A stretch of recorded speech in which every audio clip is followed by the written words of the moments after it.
کے قریب ایک بیوہ تھی جو اکثر فاقہ کرتی رہتی تھی۔ حضرت عمر کو پتہ چلا تو اپنی بیوی سے کہنے لگے، اے میری بیوی، سنا ہوں فلاں جگہ ایک بیوہ ہے جو اکثر فاقہ کرتی ہے، لاؤ کھانا لاؤ، اس بیوہ کو کھلا کے وہ نیکی حاصل کر لے۔ حضرت عمر کی بیوی نے فوراً کھانا دیا۔ حضرت عمر کھانا لے کر کے جب اس بیوہ عورت کے دروازے پہ گئے، دروازہ کھٹکھٹایا، بڑھیا نے دروازہ کھولا، پوچھا کیسے؟ تو حضرت عمر فرماتے مدینے کا عمر ہے، کھانا لے گیا، کھانا لے لو۔ بڑھیا نے کہا کہ بیٹا ابھی ایک صاحب کھلا کے گئے ہیں، اب نہیں چاہیے۔ حضرت عمر چلے آئے غمزدہ کہ وہ نیکی ہم سے پہلے کوئی لے کے چلا گیا۔ دوسرے دن پھر لے کر کے گئے، پھر جب دروازے پہ دستک دیا، دروازہ کھولا، بڑھیا نے پوچھا کون؟ کا مدینے کا عمر ہے، کھانا لے کے آئے، کھانا لے لو۔ کہا بیٹا ابھی ملاقات نہیں ہوئی، ابھی ابھی تو ایک ساتھ کھلا کے گئے ہیں، بیٹا ملاقات ہوئی ہوگی، اب نہیں چاہیے۔ پھر واپس آئے، بیوی سے کہتے آج بھی وہ نیکی ہم سے پہلے کوئی لے کے چلا گیا۔ بیوی کہتے گھبراؤ نہیں، آنے والی رات میں کھانا بناؤں گی اور صبح سب سے پہلے صبح سویرے تم جانا اور وہ نیکی لے لینا۔ حضرت عمر کی بیوی نے تیسری رات کھانا بنایا اور صبح فجر کے بعد فوراً حضرت عمر رضی اللہ تعالیٰ عنہ کھانا لے کے گئے، دروازہ کھٹکھٹایا تو ایک باہر کا دروازہ تھا، ایک اندر کا۔ تو بڑھیا کا چھوٹا لڑکا تھا، اس نے آگے دروازہ کھولا۔ حضرت عمر نے فرمایا کہ تو کھانا لے لے، مدینے کا عمر ہے جو کل پرسوں کھانا لے کے آیا تھا۔ لڑکے نے ماں کو پکارا، کہا اماں مدینے کی عمر کھانا لے کے آئے ہیں۔ بڑھیا نے کہا بلا لو۔ حضرت عمر جب اندر گئے تو کیا دیکھتے ہیں کہ حضرت ابو بکر صدیق رضی اللہ تعالیٰ عنہ کھانا کھلا کے برتن باندھ کر آنے کی اجازت مانگ رہے ہیں کہ بوڑھی ماں بھی اجازت دو میں جاؤں۔ حضرت عمر نے جب دیکھا تو کھانا رکھا زمین پر اور حضرت ابو بکر سے چپٹ کے رونے لگے، کہنے لگے اے ابو بکر، رسول اللہ کی امت میں آپ سے زیادہ نیکی کمانے والا کوئی نہیں۔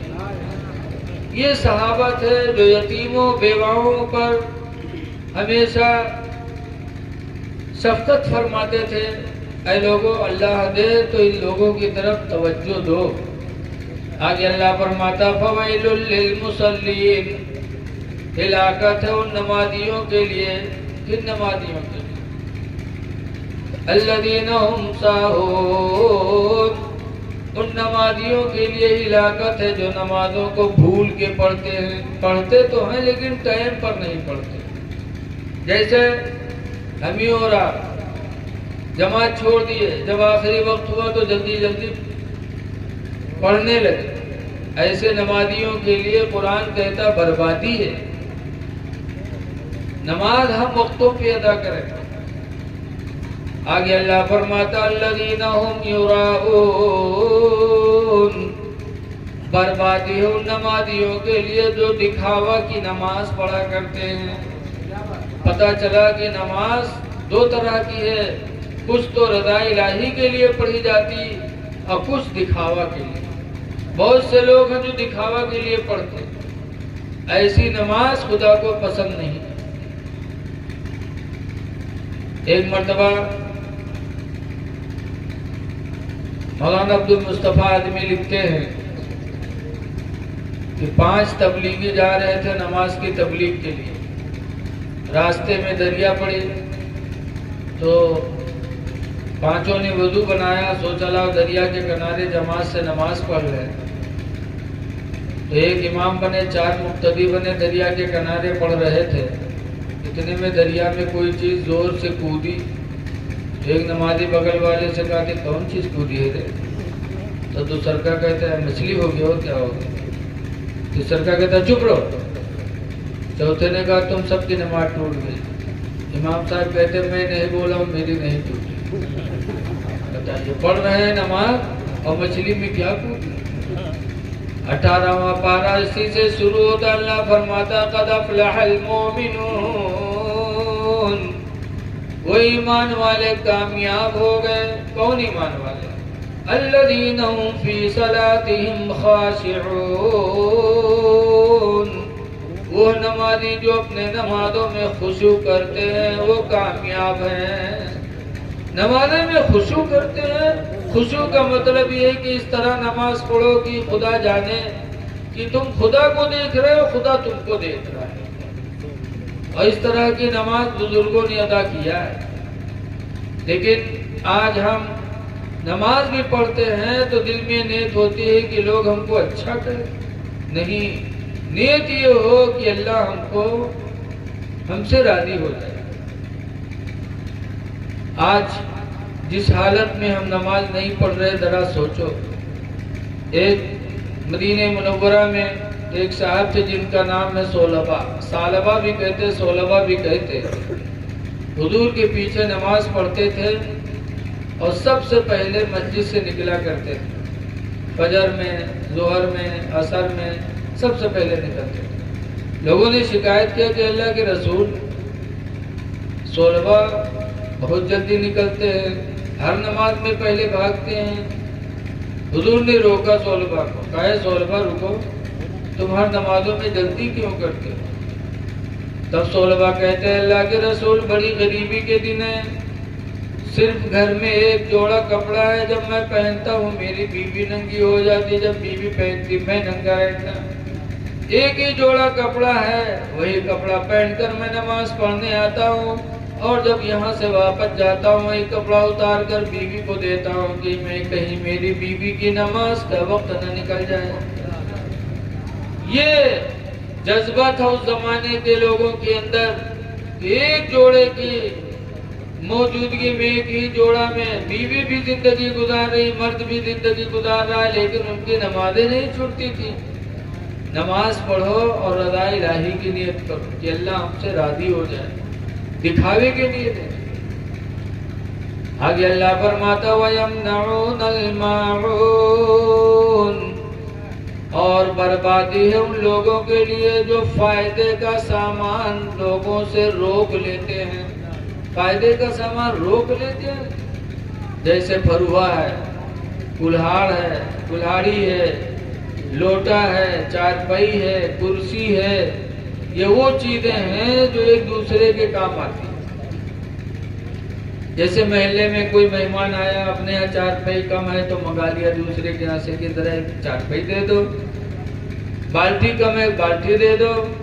تو یہ سامان ایسے ہیں کہ ایک پڑوسی کا حق بنتا ہے دوسرے کو دے، اور اگر ایسے سامان کسی نے روک لیا تو اللہ فرماتا ہے اس روکنے والے کے لیے بربادی۔ جو سامان چلتے پھرتے رہتے ہیں ان کو دینا چاہیے، اس سے نہ دینے سے نفرت بھی پیدا ہوتی ہے اور دلوں میں جدائیگی بھی پیدا ہوتی ہے۔ اس لیے لوگوں اگر اللہ دے تو اللہ کے بندوں کا سہارا بنو۔ صحابہ کرام کی زندگی ہمارے آپ کے لیے نمونے عمل ہے، بزرگوں کی زندگی بھی نمونے عمل ہے۔ آپ حضرت امام اعظم ابو حنیفہ رحمۃ اللہ علیہ کی زندگی دیکھو کہ ایک مرتبہ ایک میت ہوئی تو حضرت امام اعظم ابو حنیفہ رحمۃ اللہ علیہ مٹی دینے گئے، دھوپ بہت تیز تھی، تو ایک مکان بنا تھا، اس دیوار کے سائے میں بہت سے لوگ بیٹھے تھے اور ادھر تیاری ہو رہی تھی، امام اعظم دھوپ میں بیٹھے۔ لوگوں نے کہا ادھر آ جائیے، دیوار کے سائے میں آ جائیے، تو امام اعظم نے کہا نہیں۔ کہا کیوں؟ کہا ہے جس کا مکان ہے وہ میرا قرض دار ہے، میرا قرض دار ہے وہ، اب اس کے دیوار کے سائے میں بیٹھوں گا تو کہیں اللہ تعالیٰ سود کھانے والوں میں میرا نام نہ درج فرما دے۔ اب آج دیکھو میرے بھائی، ہم تھوڑا سا کسی کو فائدہ پہنچا دیتے تو اس کا بدلہ ہم اس سے زیادہ چاہتے۔ اگر آج ہم نے کوئی سامان دے دیا، موٹر سائیکل کسی کو دے دیا تو کل اس سے ہم زیادہ فائدہ چاہتے ہیں تاکہ یہ میرا احسان مند ہو جائے اور ہم اس سے زیادہ فائدہ اٹھا لیں۔ یاد رکھو بزرگوں سے ہمیں سبق ملا ہے کہ کسی کی مدد کرو تو پھر اس سے آپ مزید فائدہ کی امید مت رکھو، بلکہ اس فائدے کی امید خدا کی ذات سے رکھو کہ اللہ تعالیٰ اس کا بدل ہم کو عطا فرمائے گا۔ تب جب یہ نیت ہوتی ہے تو اللہ تعالیٰ اس بندے سے راضی ہو جاتا، اور اللہ جس سے راضی ہو جائے اس سے بہتر عمل کوئی ہو نہیں سکتا۔ قرآن کریم 21واں پارہ میں اللہ فرماتا ہے رضوان من اللہ اکبر، عملوں میں سب سے بڑا عمل اگر ہے تو رضائے الہی، اللہ کو راضی کرنا۔ آج ہم اور آپ ایک جگہ بستے ہیں، ہندو مسلم سب ایک ساتھ رہتے ہیں، ہم میں جو بھائی چارگی ہونی چاہیے سرکار کی زندگی سے ہم کو سبق لینا ہے۔ رسول اللہ صلی اللہ علیہ وسلم نے ہندو مسلم نہیں دیکھا۔ روایتوں میں ہے کہ ایک مرتبہ کچھ غیر مسلم مدینہ پہنچے اور حضور کے پاس پہنچے، کہنے لگے محمد صلی اللہ علیہ وسلم ہم سب آپ کے مہمان ہیں۔ تو حضور نے فرمایا تم ہمارے مہمان ہو؟ مدینے والوں سے کہا لوگوں یہ سب ہمارے مہمان ہیں، کون ہے تم میں کا جو ہمارے مہمان کو اپنا مہمان بنا لے؟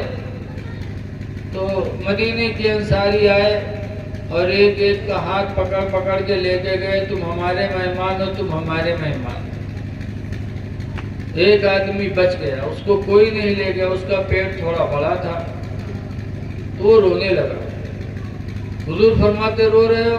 کہنے لگا محمد صلی اللہ علیہ وسلم سب لوگوں کو مدینہ والوں نے اپنا مہمان بنا کے گھر لے کے چلے گئے اور مجھے کسی نے مہمان نہیں بنایا، شاید میرا پیٹ بڑا ہے دیکھ کر کے کہ میں زیادہ کھانا کھاؤں گا، اس لیے مجھے کسی نے مہمان نہیں بنایا، اسی لیے میں رو رہا ہوں۔ حضور فرماتے تم رو نہیں، وہ سب مدینہ والے کے مہمان ہیں، تم میرے مہمان ہو۔ حضور اس کو لے کے گئے اپنے گھر، کھلایا پلایا، اور جب بستر دیا لیٹ گیا تو حضرت عائشہ نے بند کر دیا کہ کوئی جانور اندر جا کر کے مہمان کو تکلیف نہ پہنچا دے، اور سرکار کا کھانا، سرکار کے گھر کا کھانا خوب کھایا تھا۔ رات میں لیٹا تو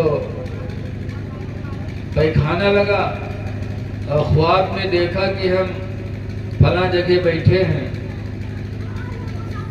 اور پیخانہ کر دیا۔ جب سرکار کے گھر کے بستر پہ اس نے پیخانہ کیا، آنکھ کھلی تو شرم کے مارے پانی پانی کہ جس گھر میں مجھے اتنی عزت ملی میں نے پیخانہ کر دیا، کیا حال ہوگا۔ وہ مہمان صبح قریب ہوئی تو بھگ گیا، جب بھگا راستے میں پہنچا تو دیکھا کہ اس کے ہاتھ کی ایک انگوٹھی سونے کی تھی، انگلی کی، وہ انگوٹھی بستر پہ رہ گئی۔ اب وہ کھڑا ہو کے سوچنے لگا کہ اگر نہیں جاتا ہوں تو سونے کی انگوٹھی میری جا رہی ہے، اور اگر جاتا ہوں تو بستر پہ پیخانہ کر کے آیا ہوں، میرا حال کیا ہوگا وہاں۔ مجبور ہو کے وہ چل پڑا، ہلاک مکہ کھا لے بے لیکن انگوٹھیا تو لے لے، چل پڑا۔ اور جب آیا تو رسول اللہ صلی اللہ علیہ وسلم کو دیکھا کہ جس بستر پہ اس نے پیخانہ کیا اسی بستر کو سرکار دھل رہے ہیں۔ صحابہ کرام نے سوچا کہ لاؤ، کہا اے اللہ کے رسول ہمیں دے دو۔ سرکار فرماتے ہو مہمان میرا تھا، میں دھلوں گا۔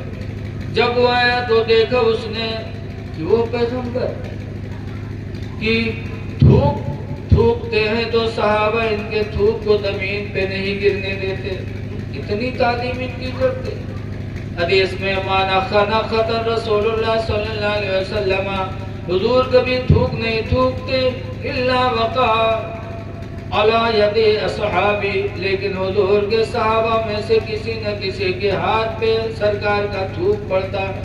جب حضور تھوکنے چلتے صحابہ اپنے ہاتھ کو کر لیتے، اور حضور کا تھوک لینے کے بعد حدیث میں وَكَانَ يَمْسَحُ بِوُجُوهِهِمْ، اور وہ صحابہ حضور کے تھوک کو اپنے چہروں پہ مل لیتے تھے۔ اس نے کہا وہ نبی جن کی امت اتنی تعظیم کرے کہ ان کا تھوک زمین پہ گرنے نہ دے، ان کے اخلاق کا یہ عالم کہ میرا پیخانہ دھل لے۔ جب آیا کچھ نہیں بولا، کیا کہنے لگا میری انگوٹھی گر گئی تھی، میری انگوٹھی دے دو، اللہ کے رسول نے دے دیا، کچھ نہیں کہا۔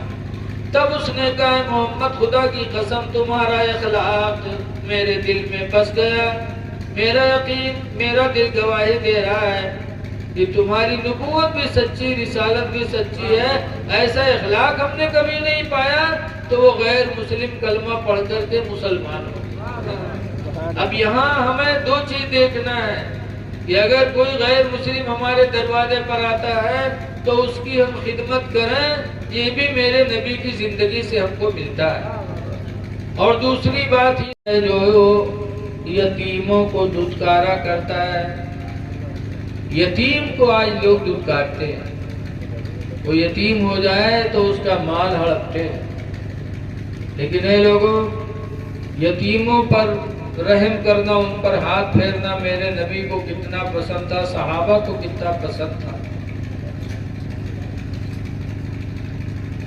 ابھی 12 نہیں بجے آپ لوگ اٹھ جانے لگے، یار لگتا ہے میں فارسی بول رہا ہوں کا جائیے نہیں، تھوڑی دیر بیٹھ جائیے، ورنہ تو ہم کو لگے گا کہ یار ہم ایسی جگہ تقریر کرنے چلے ہیں جہاں تقریر کی ڈر نہیں، ورنہ ہو تو ویسے ہی ہوگا۔